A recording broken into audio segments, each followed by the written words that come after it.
Hola amigos, buenas tardes, yo soy Arturo Trejo de Notimuseo, el primer noticiero dedicado especialmente a todos los museos de la Ciudad de México. Gracias por acompañarnos.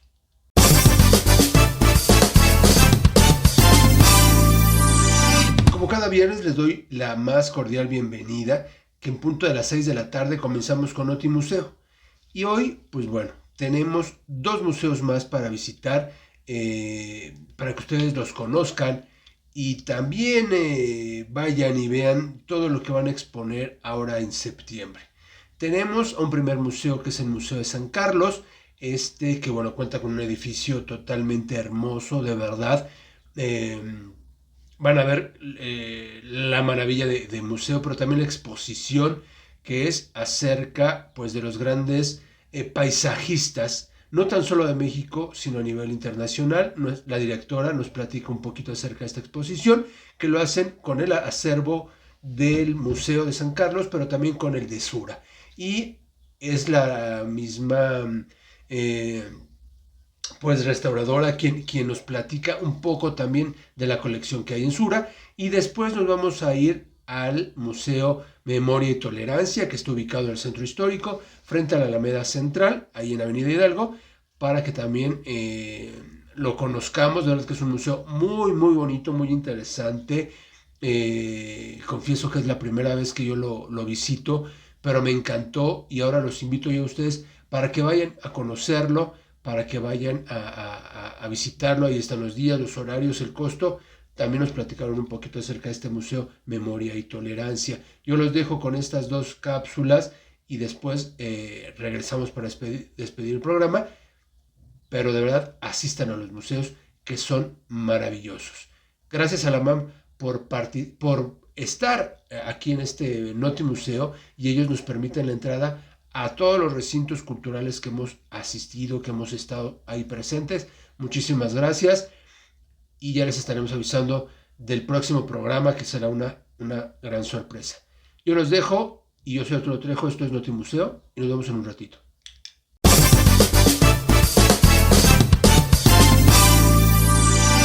Hola amigos, ¿qué tal? Yo soy Arturo Trejo de Notimuseo, y yo creo que ahora estamos en uno de los lugares, pues bueno, yo creo que todo el mundo sabe a qué se refieren estas columnas. Estamos en el Museo de San Carlos, sí, aquí en la Ciudad de México, y vamos a traerles, pues bueno, una inauguración, una rueda de prensa sobre una exposición, y ahorita su directora y la curadora nos los van a explicar. Yo aquí me quedo, ustedes estén pendientes y nos vemos en un ratito más. Yo soy Arturo Trejo de Notimuseo. Estamos muy emocionados, a nombre de la Secretaría de Cultura del Gobierno de México y del Instituto Nacional de Bellas Artes y Literatura. Pues me da mucho gusto estar aquí acompañando a Mireida Velázquez, directora del Museo Nacional de San Carlos, y a todo el equipo de San Carlos para darles la bienvenida a este recorrido de esta exposición Miradas Íntimas, en donde hacemos esta gran colaboración con la colección Sura, en un diálogo con la colección del Museo Nacional de San Carlos.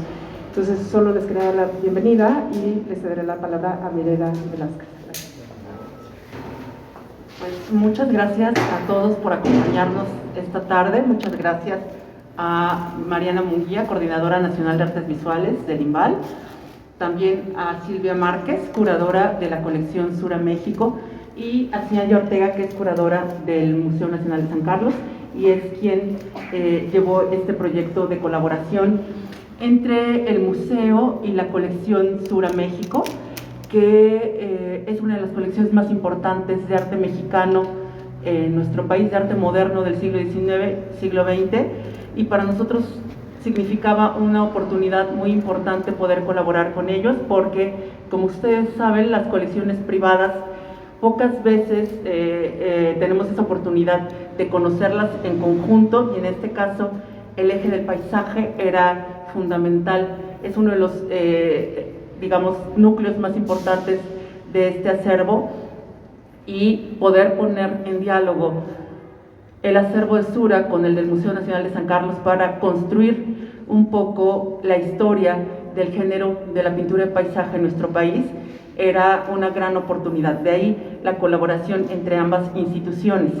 Lo que ustedes van a poder ver en la exposición Miradas Ideales, la construcción del paisaje mexicano, son poco más de un siglo de historia de cómo evoluciona este género, cómo se consolida en nuestro país a partir de la llegada de Eugenio Landesio como profesor de la Academia de San Carlos, cómo a partir de esta llegada se establecen una serie de reglas, de metodologías, de formas de crear la composición y demás que van a permitir justamente la conformación de la primera generación de paisajistas mexicanos, entre los que destaca José María Velasco.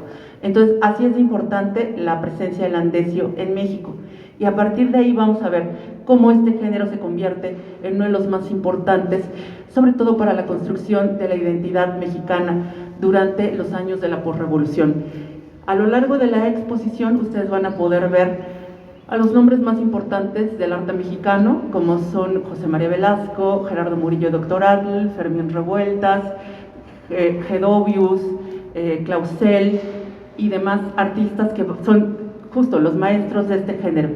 La exposición está conformada por alrededor de 65 piezas, que como les decía, conforman un diálogo entre los acervos de Sura y los del Museo Nacional de San Carlos. Entonces, pues yo nada más quiero invitarlos a todos a que hagamos un recorrido y a partir de ahí poder dialogar sobre la exposición y sobre los puntos de interés que puedan ustedes tener.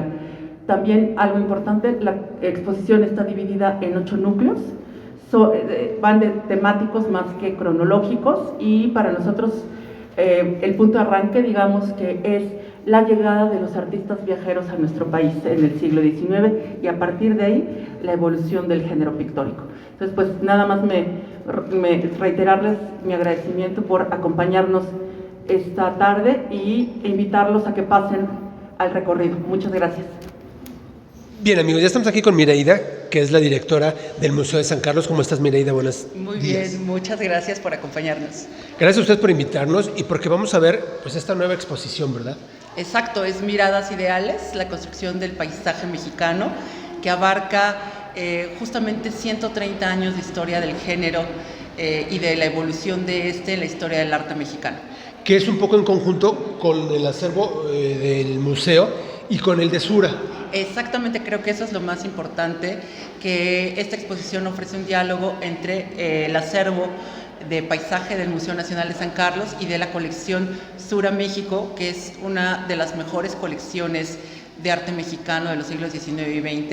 Entonces es una gran oportunidad para ver una colección privada que nos abre un poco sus puertas para poder conocer más a detalle las obras que conforman su colección. Exacto, y no tan solo encasillarnos en estos cuantos autores que conocemos o pintores, sino que hay más y aquí los podemos conocer. Exactamente, tenemos desde los pintores viajeros del siglo XIX, como Lord, como Fischer, y también tenemos a Rugendas, por ejemplo, que son todos estos autores que vienen a México y que hacen este acercamiento al entorno natural de nuestro país desde esta mirada extranjera y que conforma esta idealización de lo que es México. Y después vamos a poder ver la obra de Eugenio Landesio, que viene a México a dar todas estas lecciones en torno a la construcción del paisaje, y gracias a Landesio vamos a tener a la nueva generación de paisajistas mexicanos, entre la que destaca pues obviamente el gran paisajista que es José María Velasco,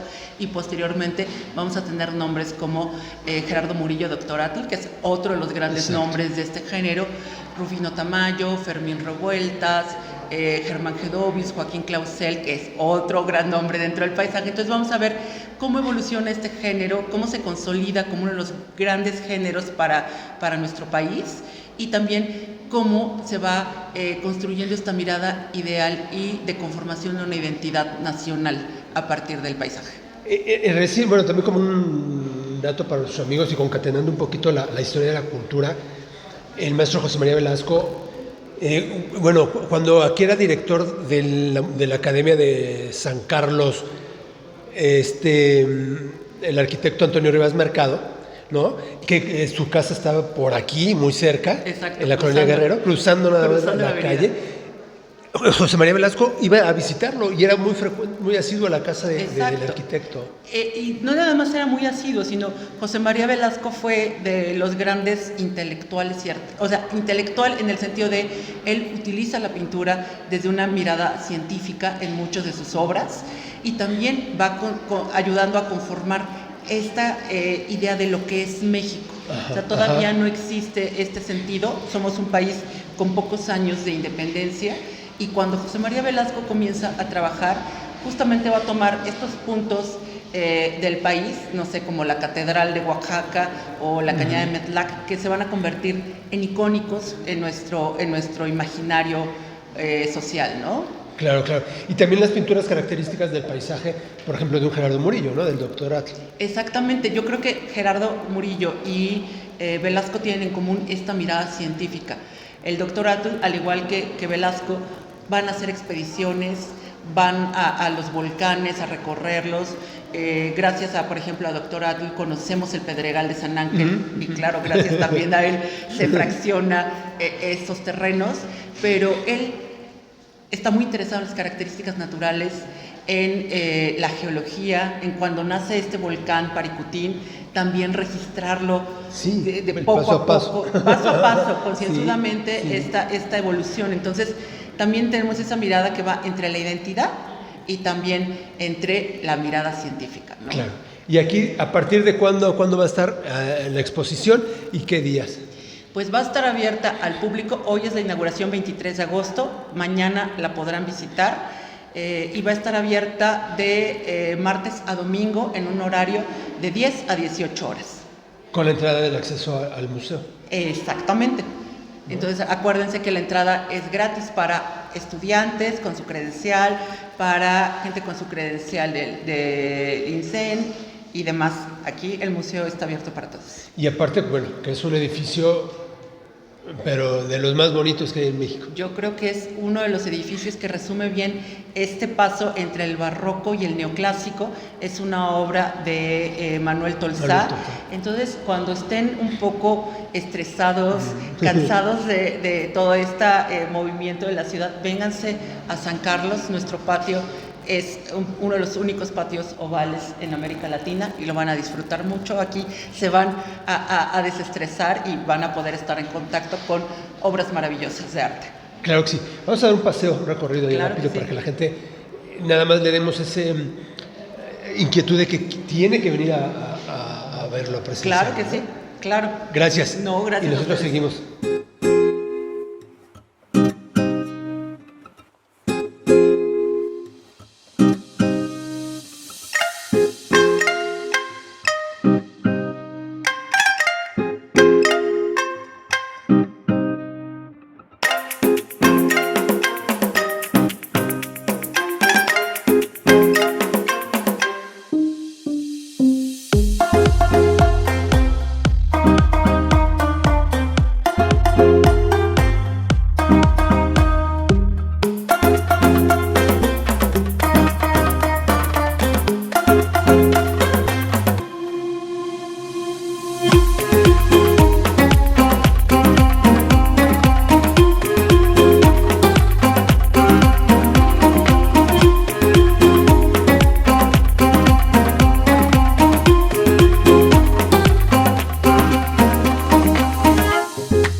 Estamos aquí de regreso y ahora con Silvia Márquez, ella es la curadora. ¿Qué tal, Silvia? Buenas tardes. Hola, buenas tardes, mucho gusto.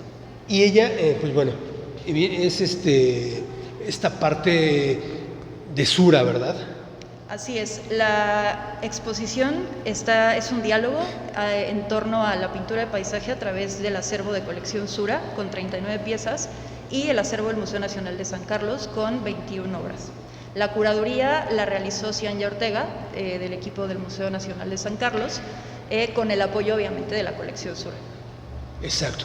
Y aquí, pues bueno, yo creo que uno de los paisajistas, al menos en México, quizá de los más importantes, ¿no? Como lo es Gerardo Murillo, el llamado Dr. Atl. Así es. Y siempre cuando itineramos esta colección, las obras de Dr. Atl obviamente son muy potentes visualmente y a la gente le interesan muchísimo. Precisamente por eso le quisimos dar y siempre intentamos darle un núcleo solamente para él, porque sí es un pintor muy destacado en el cual se pueden ver influencias de todo este paisaje del siglo XIX, pero logró hacer del paisaje pintura que pudiera considerarse arte moderno. Exacto. Por eso es tan importante también. Exacto, dices tan solo un núcleo porque son 8 núcleos los que conforman esta exposición, ¿no? Son 4 grandes núcleos y tiene otros 4 pequeños núcleos intercalados entre estos núcleos, sí, así es. Para que también vean un poco más, más allá de estos paisajistas que conocemos, que también hay otros y muy importantes. Claro, principalmente en el último núcleo se pueden ver estos paisajistas que no son tan reconocidos o tan mencionados como Dr. Atl o José María Velasco, Auguste Lord, todos los artistas viajeros, pero que sin duda tuvieron una influencia importantísima de estos grandes paisajistas y que continuaron con esta labor de creación de una identidad nacional, pero ya en la segunda mitad del siglo XX.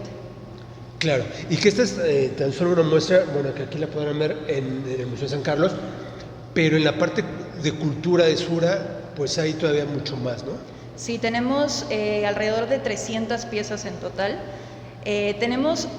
Suenan como muchas, pero en el momento de hacer curadurías de pronto no puedes jugar tan bien con tantas. Entonces, en su momento ya hace varios años, Consuelo Fernández, que era la curadora de la colección antes de que yo llegara, curó la exposición en 3 grandes exposiciones. Una de ellas es paisaje.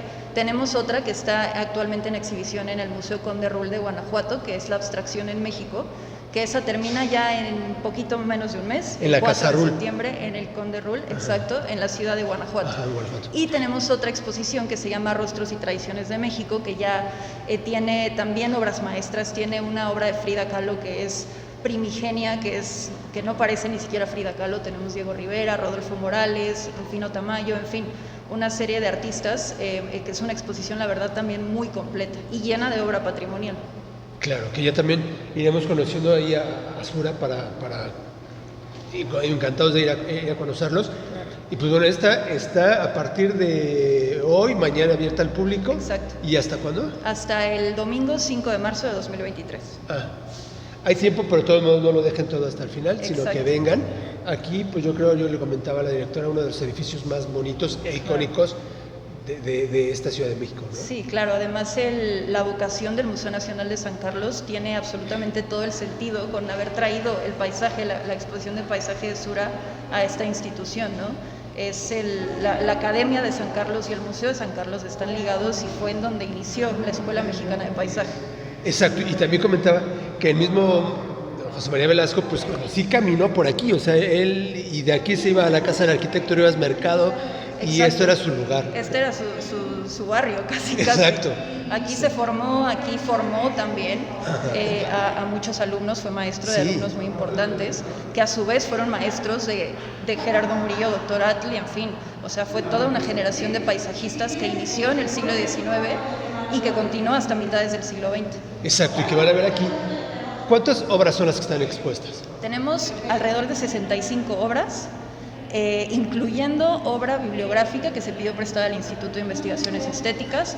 Entonces tenemos 39 de Sura y son 21 del Museo Nacional de San Carlos. Ya, porque hasta apuntes del doctor Murillo están aquí, o sea, para que los vean. Aquí tenemos la publicación, Una nueva perspectiva, del arquitecto Luis Serrano, que fue el que introdujo la perspectiva curvilínea, la que podemos ver en las obras de Dr. Atl. Y después la retoma Dr. Atl, pero bueno, de una forma ya espectacular, ¿no? Exacto, sí, exacto. Entonces, pues bueno, no se les olvide venir aquí de martes a domingo, ¿verdad? El lunes está cerrado. De martes a domingo, el lunes cierra. Bueno, Así es. pues gracias. Gracias a ti. Y yo soy Arturo Trejo de Notimuseo.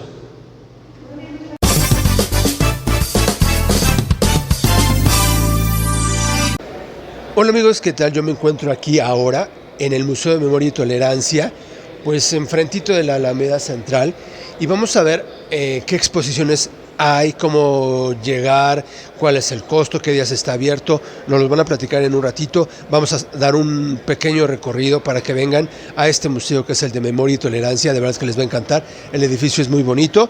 Y pues este museo se divide en el piso de memoria y en el piso de tolerancia, pero tienen algunas exposiciones temporales de las cuales les vamos a estar platicando. No se lo pierdan, yo soy Arturo Trejo, esto es Notimuseo y estamos aquí en el Museo Memoria y Tolerancia. Estamos por empezar a recorrer el museo y está todavía en la planta baja, afuera y adentro hay una exposición temporal y vamos a platicar un poquito con Laura. ¿Cómo estás? Buenos días. Hola, ¿qué tal? Buen día, bienvenidos. Pues gracias por permitirnos entrar y platícanos de qué va esta exposición temporal. Esta exhibición se llama LGBT más Orgullo y Legado. Es la tercera edición que hacemos de una exhibición sobre diversidad sexual. Y en esta ocasión lo que estamos rescatando es la línea del tiempo con los hitos más importantes de la historia de la diversidad sexual.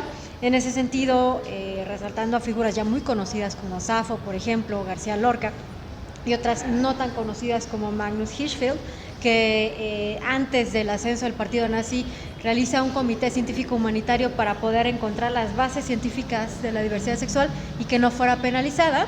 Y tenemos también aquí en la parte externa una especie de vocabulario general sobre la diversidad sexual. Le titulamos el ABC de LGBT. Porque muchas de las veces no sabemos por qué LGBT más, ¿no? O sea, aquí está explicado letra por letra.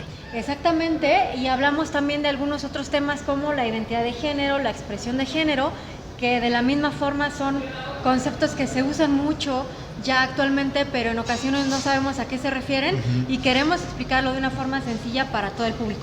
Un poco también desmitificando el mito, ¿no? De quiénes si eran o no eran, porque un poco también de esto de somos un poco más abiertos, un poco más excluyentes, pero creo que son pasos todavía pequeñitos porque faltan aún más. Falta muchísimo más. La realidad es que en México, por fortuna, tenemos un marco legal que ampara muchas cuestiones, está en contra de la discriminación por orientación sexual, por ejemplo, pero falta muchísimo porque también en el día a día la gente sigue siendo excluida, sigue siendo acosada, sigue siendo expulsada de centros de trabajo. Y aparte también sigue siendo esto de no quererlo decir por temor, me van a correr el trabajo, no voy a poder, o sea, me van a excluir de muchos lugares. Así es, y por ejemplo, en años anteriores era como más factible que la gente no hablara, por ejemplo, de su orientación sexual. Ahora que ya hay más apertura y más aceptación, esto sucede todavía más, pero con las personas trans, que tienen mucho temor de afirmarse, por ejemplo, un hombre trans, justo por no querer perder su trabajo, por tener temor, incluso dentro de la propia familia, que no lo acepta. Exacto. Y vivir otra vida, ¿no? O sea, ahí está una doble vida. Exactamente, muchas personas lo hacen, aún el día de hoy, aún sí, con todo el avance, el matrimonio igualitario, el apoyo que hay para terapias de que ya se eliminaron, más bien las terapias de conversión, etcétera, aún hay mucho temor en ese sentido. Y por ejemplo, los adultos mayores viven todavía muchísimo temor. Hay, por ejemplo, la casa de Samantha Flores, que les brinda un espacio donde ellos puedan ser ellos mismos y no tengan que estar viviendo esta doble vida todo el tiempo. Exacto. Laura, ¿cuándo lo pueden venir a visitar? ¿Qué días, qué horario tiene? Estamos de martes a domingo, de 10:30 a 6 de la tarde. La taquilla cierra 5:30 de la tarde, pero esta parte de LGBT es abierta al público, es gratuita. Fíjate. Y vamos a estar todavía con esta exhibición hasta el 4 de septiembre. Así es de que apúrenle, tienen este fin de semana, la siguiente semana completita, y pues para que vengan a verlo. Muchísimas gracias. Gracias a ti, Laura. Y nosotros seguimos con Notimuseo. Amigos, seguimos aquí en Museo de Memoria y Tolerancia y estamos con Adán. ¿Cómo estás? Buenos días. Muy bien, Arturo. ¿Tú qué tal? ¿Cómo te va? Bien, gracias. Gracias por invitarnos aquí al museo. Dime, dinos a todos dónde nos encontramos. Este es un cubo, pero tiene su nombre. Este espacio en el que estamos se llama El Potencial Perdido. Tiene que ver con un lamento. De hecho, la música que se escucha es una música de lamento. Y los cristales que están atrás de mí, las lágrimas, representan eso. Son las lágrimas lloradas por los niños asesinados durante los genocidios. Típicamente la población infantil es la población más dañada durante el genocidio, es poco visible y lo que hacemos aquí es un homenaje, una conmemoración a esos niños. Exacto. Y también me explicaban que de este lado es parte de la memoria y de este lado parte de la tolerancia. Este cubo, que dentro de él, como en el corazón, tiene estas lágrimas, afuera tiene una variación del árbol de olivo, y es donde se hace el vínculo o el puente entre la parte de memoria del museo y la parte de tolerancia. Memoria tocando el Holocausto y otros 6 genocidios, Ruanda, ex-Yugoslavia, Guatemala, Darfur, Camboya y la ex-Yugoslavia, por un lado, y del otro lado, junto con el Holocausto, y del otro lado está cuestiones que tienen que ver con el camino diferente al conflicto, a la destrucción que puede ser el genocidio o que puede ser el Holocausto. Allá abajo lo que tenemos es un reconocimiento de la discriminación, que hay una posibilidad diferente, es la convivencia armónica de las diferencias, lo que es la tolerancia, cómo se vive a través de la inclusión, cuáles son los riesgos, cuáles son las posibilidades, los derechos humanos, las realidades no tolerables, y también hablamos de México, de las violaciones masivas de derechos humanos, particularmente del 68 en adelante, y cómo la impunidad y la corrupción han hecho que estas se sigan replicando, y de un por qué luchar, ¿no? El gran México que todos queremos ver en el sentido de la diversidad, la cultura, la comunidad de civilizaciones y la potencia hacia el frente, ¿no? También hacemos una reflexión de los líderes sociales o de los grandes humanistas, y finalmente llegamos a un espacio de introspección y de reflexión. ¿Qué es ahí, este lado donde quería yo llegar, de que la gente, al estar en este museo, irse o estar aquí en la cafetería sentado en estos sillones tan cómodos, reflexionara un poquito acerca de todo esto, ¿verdad? Sí, algo muy importante es que muchos museos en el mundo que hablan sobre el Holocausto o sobre genocidios te sacan y estás así todo punchado, triste, y no, ¿yo qué puedo hacer? El museo justamente intenta quebrar eso, ¿no? Y darte una perspectiva de lo que sí se puede hacer, regresarnos a esa capacidad de agencia que tenemos, esa posibilidad de elegir nuestra actitud, y también hacernos saber que el ejemplo arrastra, ¿no? El ejemplo no necesita convencer porque arrastra a las personas alrededor tuyo. Entonces, si cambio yo, sí cambia el mundo, aunque ese cambio puede verse reflejado también en gran escala cuando la gente viene para acá. Claro, claro. Y esta exposición, bueno, en este museo, cuéntanos, ¿cuándo pueden venir? ¿Qué días? ¿A qué hora? De martes a domingo, de 9 a 6. Estamos enfrente del hemiciclo Juárez, enfrente de la Alameda, en la Plaza Juárez, a un costado de la Secretaría de Relaciones Exteriores y del Tribunal Superior de Justicia de la Ciudad de México. Totalmente céntrico y muy fácil de llegar, ¿no? En el Metro Juárez, en el Metro Bellas Artes, caminas un par de cuadras y ya estás aquí adentro. Metro Hidalgo, ya hay Metrobús, o sea, no hay pretexto de que vengan. ¿Tiene algún costo? Sí, tenemos un costo de 105 al precio al público en general, por recorrido libre, pero tenemos descuentos para estudiantes, profesores y adultos mayores. Así es de que vengan. Vamos a ir a otra parte de este museo.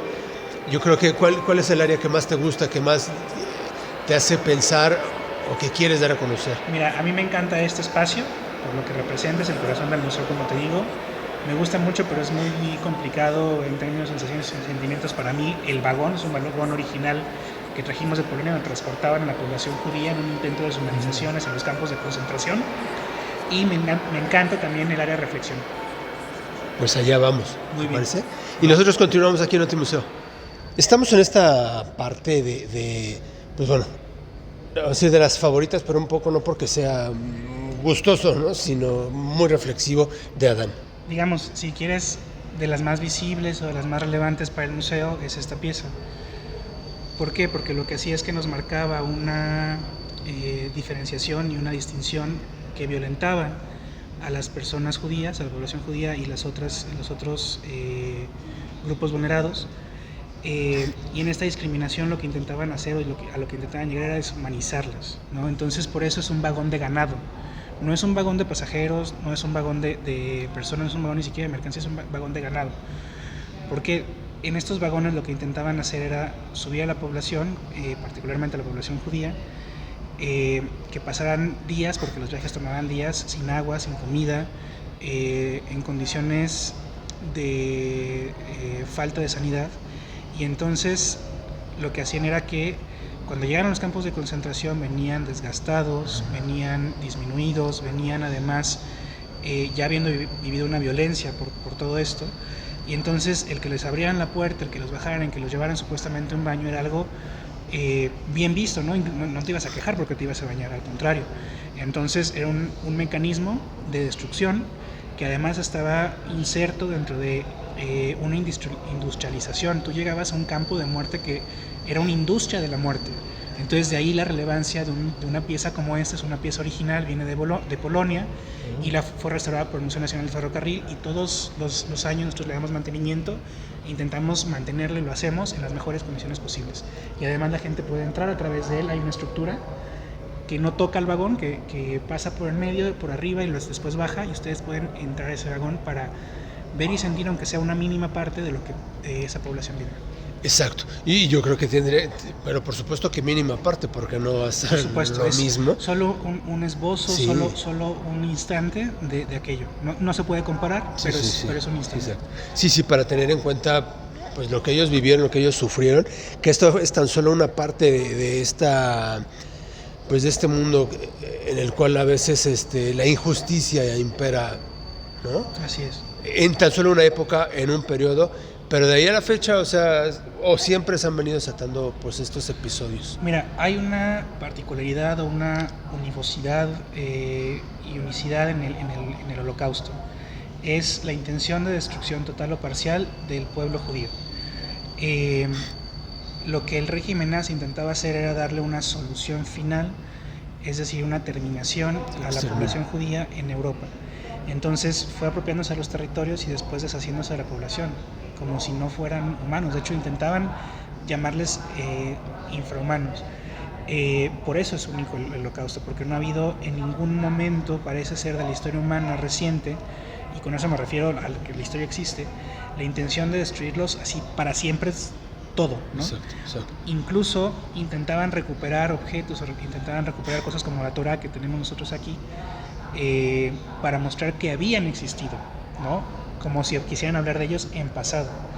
De ahí se deriva este intento de destrucción sistemática y burocratizada del régimen nazi. Hubo otras poblaciones también que fueron perseguidas, por ejemplo la población homosexual, que ni siquiera después del final de la guerra salieron de la cárcel o de los campos.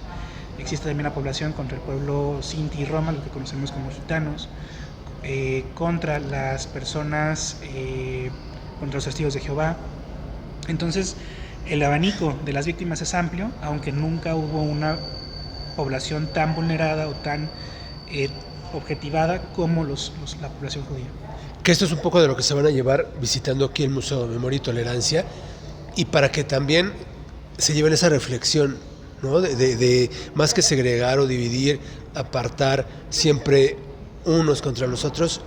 Yo creo que esto es lo importante, pues sumar, ¿no? Hoy en día con la humanidad, que tampoco se está haciendo.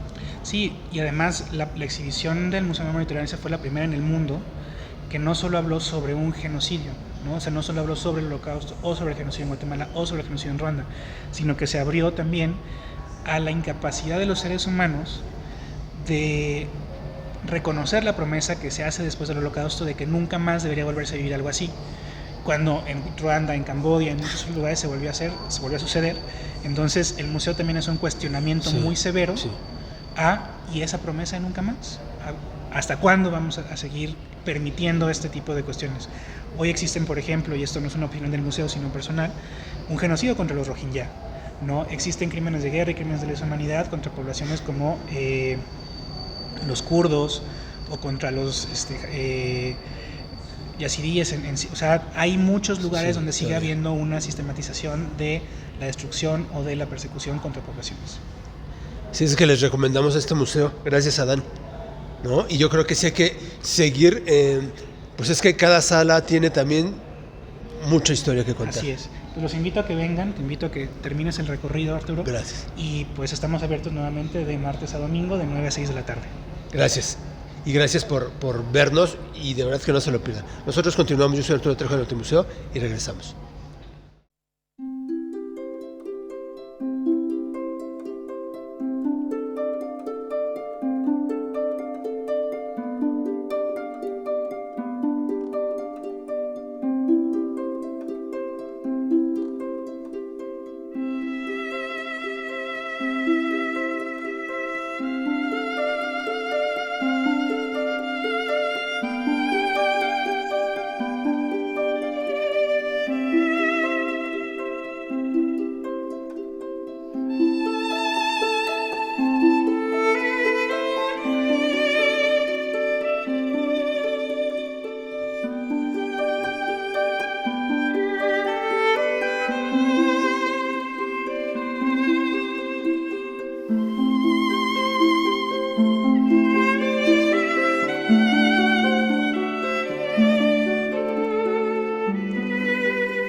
Amigos, pues bueno, hemos regresado ya de recorrer estos dos museos que les digo son maravillosos, tanto el Museo de San Carlos como el de Memoria y Tolerancia, que tienen cada uno una cierta pues historia dentro de ellos por donde están ubicados. Y yo los espero, les queda muy cerca porque están muy céntricos. Visítenlos, estos museos, pues para que permanezcan, para que sigan ahí conservándose. Y pues bueno, nosotros nos vemos el próximo viernes en punto a las 6 de la tarde aquí en Otro Museo por Crónicas de Banqueta TV. Yo los dejo y pues bueno, pásenla bien, que tengan un excelente fin de semana y nos vemos el próximo viernes. Cuídense mucho, hasta pronto.